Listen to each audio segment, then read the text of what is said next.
영국 왕세자 케인이 왕위에서 물러날 위기에 처해 있다.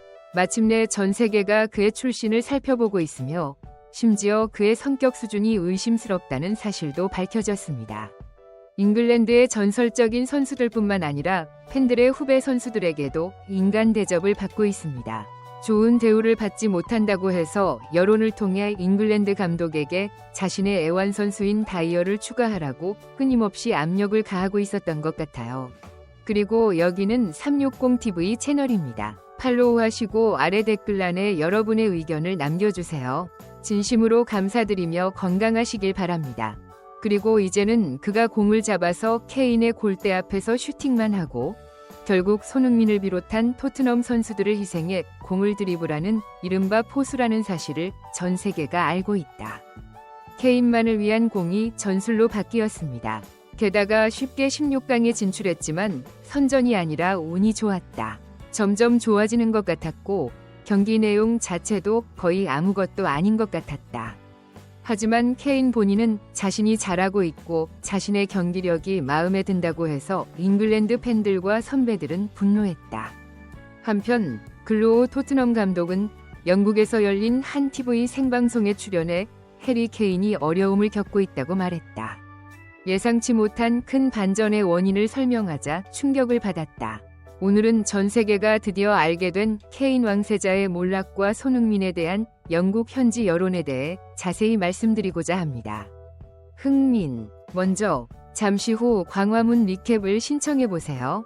얼마 전 잉글랜드가 유로 2024 무대에서 고전하고 있는 가운데 토트넘 포스타코글루 감독이 영국 생방송에 출연해 이에 대해 설명했다.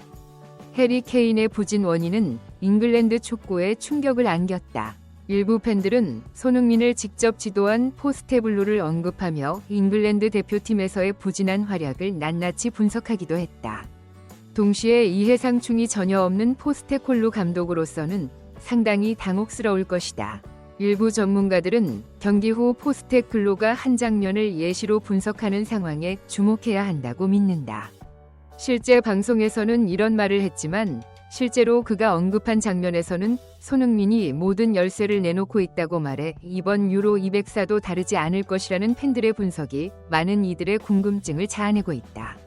잉글랜드로서는 망신으로 여겨졌던 조별리그 성적은 나쁘지 않았지만 잉글랜드 팬들은 계속 불만을 토로했다. 뿐만 아니라 영국 축구계의 전설들도 잉글랜드 대표팀의 전술과 경기력에 대해 큰 우려를 표명했다. 분명히 세계에서 가장 비싼 스쿼드를 보유한 잉글랜드 팀의 성적은 선수들의 진정한 가치를 반영하지 않습니다. 그 대표적인 것이 아마도 좋지 않은 케인의 존재감일 것이다. 세르비아와의 첫 경기에서 골대를 맞았지만 전반적으로 그의 존재감은 미미했다. 실제로 케인은 전반전에 공을 2번만 터치했다.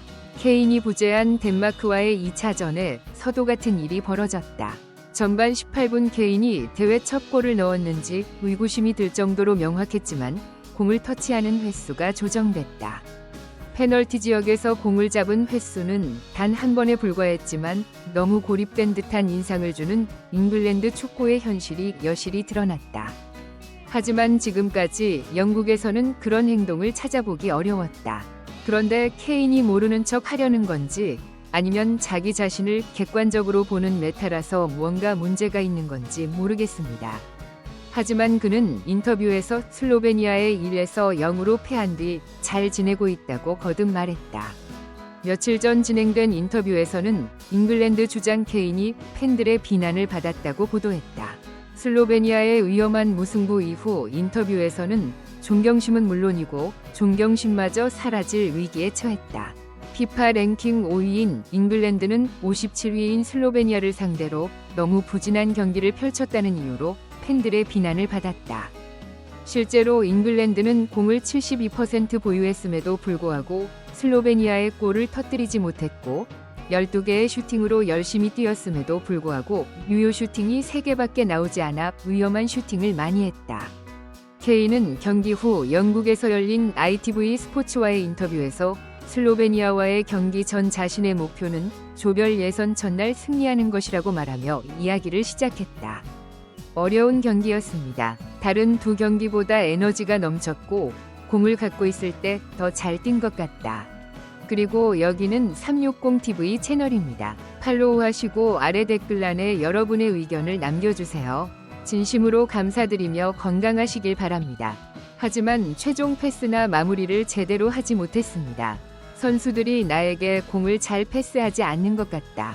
이번 경기는 어려운 경기였고 앞으로는 더욱 어려워질 것입니다. 잘 회복하고 있고 상위권에 있는 것을 즐기고 기대하고 있습니다. 다음 경기는 막판 패스만 완성하고 크로스 어시스트만 하면 좋을 것 같은데 끝까지 남 탓만 하는 것 같다. 제가 오래전에 잘못 말한 것 같아요. 잉글랜드 카르텔 스스로도 서로 경쟁도 할 수 없는 미성숙한 선수들인 것 같습니다. 라면 스포츠 시사미디어 한 팬은 SNS에 경기를 꼭 봐야 한다는 댓글을 남겼다. 다시 일치하고 우리가 본 것을 견디십시오. 또 다른 팬은 내가 무슨 경기를 보고 있는지 모르겠다 고 말했다. 방송된 경기는 아니었습니다. 팬들은 대표팀에서 왜 팀원들을 비난하느냐 고 물었다. 영국 대표팀의 전설적인 선수도 말했다. 선배이자 현직 해설위원인 게리 리네커가 케인의 골을 비판했다. 어떤 영국인도 그 게임을 즐길 수 없다는 것입니다. 가능하다면 온갖 말을 떠올리고 남을 비난할 수도 있다. 하지만 케인은 물러서지 않았다. 중요한 것은 우리가 오랫동안 잉글랜드를 위해 아무것도 얻지 못했다는 것입니다. 리네커도 이곳 팀의 일원이었으며 국가를 연주했습니다. 케인은 또한 우리는 모두를 원한다. 선배들이 최대한 도와주고 선수들에게 자신감을 심어주는 게 훨씬 더 좋은 방법이다. 그는 자신만 응원해줬으면 좋겠다는 솔직한 심정을 밝혔다. 그렇습니다. 서양인들은 예절이 얼마나 중요한지 모르기 때문에 이것이 나쁜 생각이라고 생각합니다. 이제 언론에서도 이러한 고통을 어렵게 만드는 모델과 조직력이 부족하다는 우려를 제기하고 있으며 기자회견에서 케인은 아시아인에 대해 말했다. 손흥민 선수 기자는 케인에게 팀이 이번 대회에서 좋은 성적을 내지 못했다. 손흥민처럼 빠른 윙어들이 주변에 늘 있지만 현재 잉글랜드 대표팀에서 10번으로 뛰고 싶다면 벨링엄, 필포드 등 공격적인 플레이에 집중해야 한다.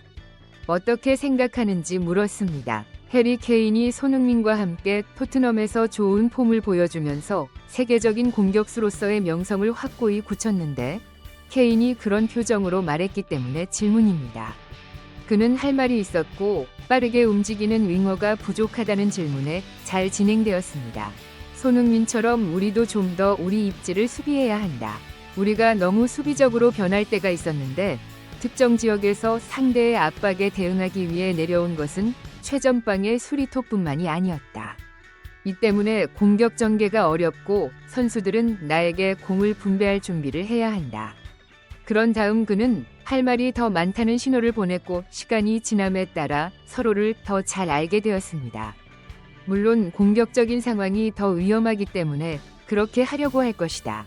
다만 톱3의 소희만큼 빠른 윙어가 없다는 점은 아쉽지만 그렇지는 않을 것 같다. 큰 문제입니다. 지난 시즌 우리 각자는 팀을 위해 좋은 활약을 펼쳤습니다. 그는 제발 소니 얘기를 멈춰달라 며 남을 비난하지 않고 소니를 언급했다. 하지만 현재 영국의 분위기는 여전히 장례식장과 같습니다. 지금 방송 중인 스카이 스포츠 수석 해설자 게리 네빌과 BBC의 앨런 셰아가 주요 해설자로 나선다. 아스날의 레전드 이안 라이트와 전설적인 프론트맨 레니 로이 킹이다. 토트넘에서 손흥민을 지도했던 포스트 고글루가 등장해 잉글랜드의 압도적인 플레이를 칭찬하는 파티를 열었지만 케인이 남들 때문에 잘린 건 나뿐이라고 해서 팀 전체를 어지럽히는 바람에 분위기가 좋지 않았다. 좋지 않다. 여기에 포스텍 감독의 분석이 눈길을 끌었다. 일부 전문가들은 포스텍 코글루가 경기 후 분석에서 특정 장면을 언급한 것으로 보고 있으며 이 상황의 행간 의미를 면밀히 검토할 필요가 있다. 영국에서는 토트넘 감독이기 때문에 생방송으로 자세히 설명하기 어려운 것처럼 영국 대표팀의 문제점을 세세하게 분석한다. 해리 케인이 직면한 모든 문제를 공개합니다. 문제의 현장에서 발생한 문제를 이해하려면 케인 마르코를 보라. 지원 선수들의 이해도 필요하지만 송계와의 경기를 생각해보면 케인의 가장 큰 장점은 결코 그렇지 않다는 점이다. 손흥민과 경기할 때를 제외하면 이런 장점이 있다. 손흥민은 케인이 던진 롱 패스를 한 번도 놓치지 않았다. 그는 속도와 지속력으로 상대 수비수를 제압하는 플레이 스타일을 사용했다고 말했습니다. 그 속도, 정확하게 궤적을 따라가다가 마침내 골대 앞으로 패스하고 안쪽으로 밀어넣는 것. 아마도 다른 선수들은 결코 손흥민을 대체할 수 없을 것이다. 나는 또한 케인에게는 그런 일이 일어나지 않을 것이라고 말했습니다. 이제 속도를 잃고 정상의 압력을 가하지 않고 게으른 정상 선수가 되었습니다. 투덜대고 남을 탓하고 팬과 동료, 선배들에게 무례한 행동을 하는 어린 선수다. 세상이 알아준다는 건 행운이라고 생각합니다. 늦더라도 오늘 영상은 마무리하겠습니다. TV360 채널의 뉴스를 시청해주셔서 감사합니다. 최신 소식을 업데이트하시려면 구독과 팔로우 버튼을 눌러주세요. 건강과 성공을 기원합니다.